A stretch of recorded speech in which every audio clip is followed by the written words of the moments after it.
నమస్తే, నేను మీ జర్నలిస్ట్ వసంత్. తెలంగాణలో మళ్ళీ ఓట్ల పండుగ స్టార్ట్ అవునుంది మరికొద్ది రోజుల్లోనే. అంటే డిసెంబర్ 2వ వారంలో ఈ యొక్క ఓట్ల పండుగకు సంబంధించి పూర్తిగా ఎన్నికల ప్రక్రియ పూర్తి అవకాశం అయితే కనిపిస్తోంది. ఎందుకు అంటే రీసెంట్గా నిన్న జరిగిన ఏదైతే తెలంగాణ క్యాబినెట్ మీటింగ్ తర్వాత అక్కడ ఏంటంటే దాదాపుగా 1వ తేదీ నుంచి 9వ తేదీ వరకు వారోత్సవాలు జరగనున్నాయి. ప్రజాపాలన వారోత్సవాలు అంటే డిసెంబర్లో అనమాట. ప్రజాపాలన వారోత్సవాల తర్వాత ఈ యొక్క ఎన్నికల నిర్వహణ అయితే ఉండనుంది అని చెప్పేసి కేబినెట్ నిర్ణయం తీసుకుంది. దీనికి సంబంధించి పార్టీ పరంగా 42% రిజర్వేషన్ల ఏదైతే ఉందో, ఇప్పుడు 42% రిజర్వేషన్ల గురించి ఒక పెద్ద గొడవ జరుగుతుంది. అంటే ఇక్కడ 42% రిజర్వేషన్లు ఇవ్వద్దని కొంతమంది, ఇవ్వాలని కొంతమంది, బీసీలకు అన్యాయం జరుగుతుంది ఈ 42%తో అని చెప్పేసి మరికొంతమంది మాట్లాడుతున్న పరిస్థితి. ఎందుకంటే ఇక్కడ ముఖ్యంగా పార్టీ పరంగా మేము 42% ఇవ్వడానికి మేము సిద్ధంగా ఉన్నాం. అంటే గరిష్టంగా 60% రిజర్వేషన్లు, కనిష్టంగా 42% రిజర్వేషన్లకు ఇక్కడ మంత్రివర్గం నిన్న క్యాబినెట్ భేటీ ఏదైతే జరిగిందో ఆ భేటీలో ఇదంతా కూడా సిద్ధమైందనమాట. దీని అందరికీ కూడాను రేవంత్ రెడ్డి మాట్లాడినప్పుడు గరిష్టంగా 60%, కనిష్టంగా 42%కి సంబంధించిన రిజర్వేషన్ల ప్రక్రియ ఏదైతే ఉందో దాని అందరికీ కూడా మంత్రివర్గం ఆమోదం తెలిపింది. అయితే డిసెంబర్ 2వ వారం ఏదైతే ఉందో ఈ 2వ వారంలో అంటే 1 నుంచి 9వ తేదీ వరకు కూడా ఈ యొక్క వారోత్సవాలు కంప్లీట్ అవుతాయి. కాబట్టి 2వ వారంలో దీనికి సంబంధించిన నోటిఫికేషన్ రిలీజ్ అవుద్ది. మొదటగా గ్రామ పంచాయతీలకు సంబంధించి గ్రామ పంచాయతీ ఎన్నికలు జరపాలి అని అంటే ఇందులో వార్డు మెంబర్ కానీ, అలాగే సర్పంచ్, ప్రెసిడెంట్ ఎన్నికలు కానీ, గ్రామ సర్పంచ్ కానీ, వీటన్నిటికి సంబంధించిన ఎన్నికల ప్రక్రియ అయితే పూర్తవుతుంది. దాని తర్వాత ఎంపీటీసీ, అలాగే జెడ్పీటీసీ ఈ ఎన్నికలు పూర్తవుతాయి. ఇక్కడ ముఖ్యంగా 3 దఫాలుగా ఈ యొక్క ఎన్నికలు జరిగే అవకాశం కనిపిస్తోంది. మొదటి దశలో వార్డు, గ్రామ పంచాయతీలు, దాని తర్వాత ఎంపీటీసీ, జెడ్పీటీసీ, తర్వాత మున్సిపల్ కార్పొరేషన్, ఇవన్నీ ఏవైతున్నాయో ఇవి కూడా జరిగే అవకాశం ఉంది. కానీ ఇక్కడ కోర్టులో ఈ నెల 24వ తేదీకి ఈ యొక్క రిజర్వేషన్ల పిటిషన్ ఏదైతే ఉందో దానికి సంబంధించిన పిటిషన్ అయితే 24వ తేదీన విచారణకు రానుందనమాట. ఈ విచారణ తర్వాతనే వీటి గురించి నిర్ణయం తీసుకునే అవకాశం ఉందని చెప్పేసి మంత్రి పొంగులేటి శ్రీనివాసరెడ్డి కూడా మాట్లాడారు. అంటే పార్టీ పరంగా ఇక్కడ 42% మేము ఇవ్వడానికి చాలా సిద్ధంగా ఉన్నాం అని చెప్పేసి మంత్రి పొంగులేటి శ్రీనివాసరెడ్డి కూడా మాట్లాడారనమాట. ఇంకా ముఖ్యంగా ఏంటంటే మొదట గ్రామ పంచాయతీ ఎన్నికలు, దాని తర్వాత ఎంపీటీసీ, జెడ్పీటీసీ, మున్సిపల్ కార్పొరేషన్ ఎన్నికలు ఇవన్నీ కూడా జరిగే అవకాశం ఉంది. దాంతోపాటుగా కోర్టు ఏదైతే ఆదేశాలు ఇస్తుందో ఆ ఆదేశాల మేరకే ఎంపీటీసీ, జెడ్పీటీసీలు కూడా జరిగే ఛాన్స్ ఉందని చెప్పేసి చెప్తున్నాను అనమాట. కానీ ఎందుకు డిసెంబర్లోనే అంత త్వరగా ఎందుకు అనుకుంటే జనవరి ఉంది, ఫిబ్రవరి, మార్చి, ఏప్రిల్ ఎప్పుడైనా పెట్టచ్చు కదా అంటే ఇక్కడ మార్చి కల్లా 15వ ప్రణాళిక సంఘం, 15వ ఆర్థిక ప్రణాళిక సంఘం నిధులు ఏదైతే ఉన్నాయో దాదాపుగా 3,000 కోట్ల రూపాయలు ఇవంతా కేంద్రం నుంచి రావాలి. ఈ నిధులు మళ్ళీ వృధా అయిపోయే అవకాశం ఉంది. ఎందుకంటే మళ్ళీ మార్చి దాటితే ఈ నిధులు మళ్ళీ జారీ చేయడానికి అవకాశం లేదు, ఇవి మురిగిపోయే అవకాశం ఉంది. ఈ మొత్తం జీరో అవుతాయి అనమాట. జీరో అయ్యే ఛాన్స్ ఉంది కాబట్టి డిసెంబర్లోనే పెట్టాలి. మరి జనవరిలో పెట్టొచ్చు కదా, ఫిబ్రవరిలో పెట్టొచ్చు కదా అని చెప్పేసి కొన్ని చర్చలు కూడా జరుగుతున్నాయి. అంటే జనవరి, ఫిబ్రవరి, మార్చిలో ఏంటంటే ముఖ్యంగా ఇక్కడ మనకి భారతదేశంలో చాలా పెద్ద ఎత్తున జరిగే కుంభమేళ మీ అందరికీ గుర్తుండే ఉంటుంది. అయితే జనవరిలో సమ్మక్క సారలమ్మల జాతర జరుగుతుంది. అంటే మనకి ఇండియాలో అదొక మినీ కుంభమేళ అనుకోవచ్చు. తెలంగాణ రాష్ట్ర వ్యాప్తంగానే కాదు, దేశవ్యాప్తంగా ఉన్న ప్రజలంతా కూడాను ఆ యొక్క సమ్మక్క సారలమ్మల జాతరకు సంబంధించిన పండుగలో పాల్గొంటారు, ఆ జాతరలో పాల్గొంటారు. కానీ ఇక్కడ ఏంటంటే ఒక పక్కన ఈ జాతర జరుగుతూ ఉంటుంది, మరోపక్క ఎన్నికల కోడ్, ఇవన్నీ చాలా కొన్ని చిన్న డిస్టర్బెన్సెస్ ఉంటాయి, కొన్ని ప్రభుత్వానికి కూడా కొన్ని ఛాలెంజెస్ ఉంటాయి. కాబట్టి సో దీనివల్ల జనవరిలో పెట్టట్లేదు అనమాట. అయితే ముఖ్యంగా ఇక్కడ జనవరి తర్వాత ఫిబ్రవరి, మార్చిలో పెట్టచ్చు కదా అంటే అలాగే ఫెబ్ నుంచి ఎగ్జామ్ స్టార్ట్ అయిపోతుంది అనమాట. మార్చి, ఫెబ్ ఆ సమయంలో రైట్. ఈ 2 నెలల్లో కూడా ఛాన్స్ లేదు. ఎందుకంటే ఇంటర్మీడియట్, 10th క్లాస్, అలాగే డిగ్రీ వీళ్ళందరూ ఎగ్జామ్స్ జరుగుతూ ఉంటాయి. మరో పక్కన టీచర్స్ కూడా కావాలి, అలాగే కాలేజీకి సంబంధించిన లెక్చరర్స్ కూడా కావాలి. వీళ్ళంతా కూడాను ఎన్నికల విధుల్లో వాళ్ళ యొక్క పని ఏదైతుందో వాళ్ళందరూ కూడా విధులు నిర్వహించాల్సి ఉంటుంది. కానీ ఈ ఎగ్జామ్స్ వల్లనే ఫిబ్రవరి, మార్చిలో అవకాశం లేకుండా పోయిందనమాట.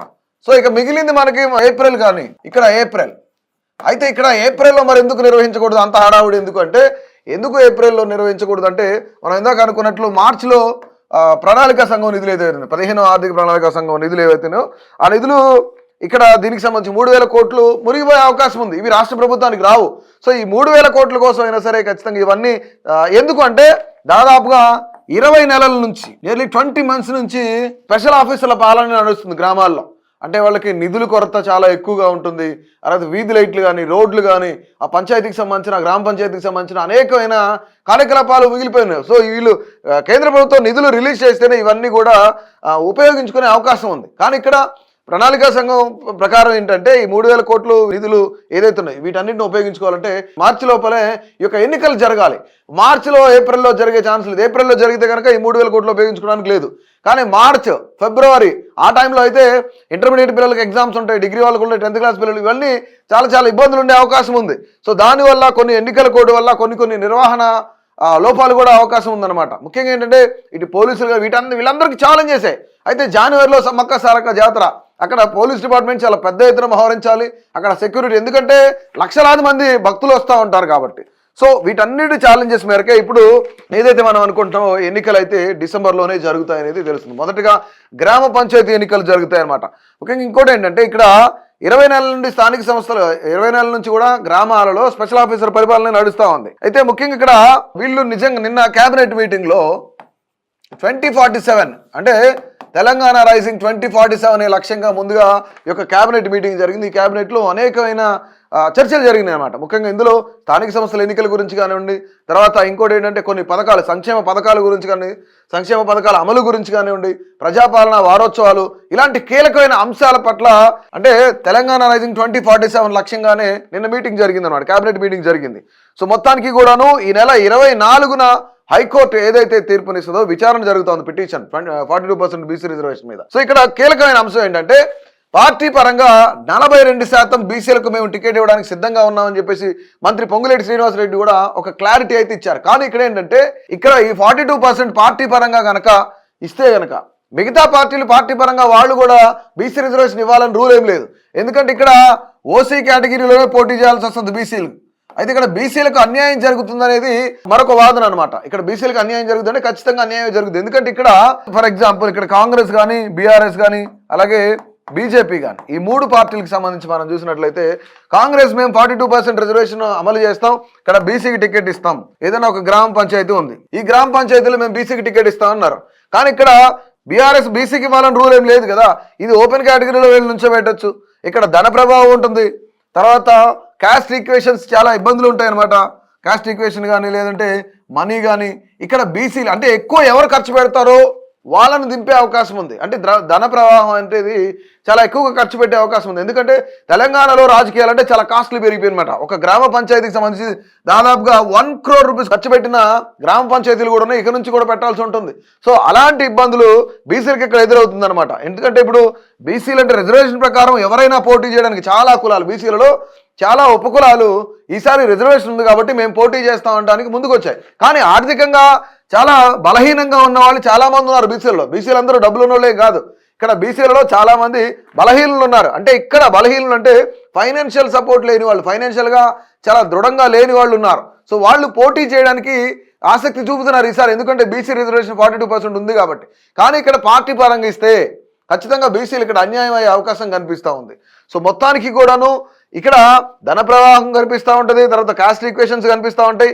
ఈ 2 పార్టీలు ఓసీ కేటగిరీని ఇస్తే కనుక దాదాపుగా డబ్బులు ఉన్న వాళ్ళని నిలబడితే కనుక బీసీలకు అన్యాయం జరిగే ఛాన్స్ ఉంది. మరొకసారి బీసీలకు సంబంధించి అన్యాయం జరగబోతుంది అనేది చాలా మంది విశ్లేషకుల చర్చ. అయితే మొత్తానికి కూడా మొదటి ఫేజ్లో దాదాపుగా గ్రామ పంచాయతీలకు సంబంధించి 12,733 గ్రామ పంచాయతీలకు ఫస్ట్ ఫేజ్లో ఎలక్షన్ జరగనున్నాయి. దాంతోపాటు వార్డులకు సంబంధించి మనం చూసుకుంటే 1,12,288 వార్డు మెంబర్లకు ఇక్కడ ఎలక్షన్ జరగను. 1,12,288 వార్డులకు, అలాగే 12,733 గ్రామ పంచాయతీలకు జరగనుందనమాట. ఇక దాని తర్వాత ఎంపీటీసీలు చూసుకున్నట్లయితే ఎంపీటీసీలకు ఇక్కడ క్లియర్గా 5,749 ఎంపీటీసీలు, అలాగే జడ్పీటీసీ ఇది సెకండ్ ఫేజ్ అనమాట. జడ్పీటీసీలు 565 జడ్పీటీసీలకు సెకండ్ ఫేజ్లో ఎన్నికలు జరగనుంది. సో ఓవరాల్గా మరొకసారి తెలంగాణలో ఓట్ల పండుగ అయితే మొదలవనుంది. సో డిసెంబర్లోనే ఈ ఓట్ల పండుగ ప్రారంభం అవుతుందనేసి మొత్తానికి జరగనుందనమాట. ఇక ముఖ్యంగా ఇక్కడ బీసీ రిజర్వేషన్కి సంబంధించిన ఒక పెద్ద చర్చ అయితే ఇక్కడ తెరపైకి వచ్చింది. బీసీలకు మరొకసారి అన్యాయం జరుగుతుంది అనేది విశ్లేషకుల మాట. సో మీరేం చెప్తారు? బీసీల పట్ల కాంగ్రెస్ పార్టీ మేము పార్టీ పరంగా 42% రిజర్వేషన్ కల్పిస్తానని చెప్తున్నారు. మీ అభిప్రాయాన్ని తెలియజేయండి.